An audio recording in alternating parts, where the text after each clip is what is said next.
জাকাত ইসলামের 5টি স্তম্ভের একটি।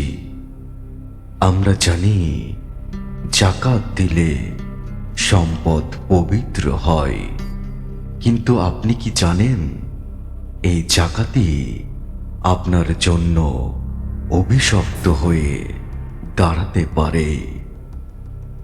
কেন হাজার বছর ধরে মানুষ জাকাত দিয়েও দারিদ্র মুক্ত হতে পারছে না?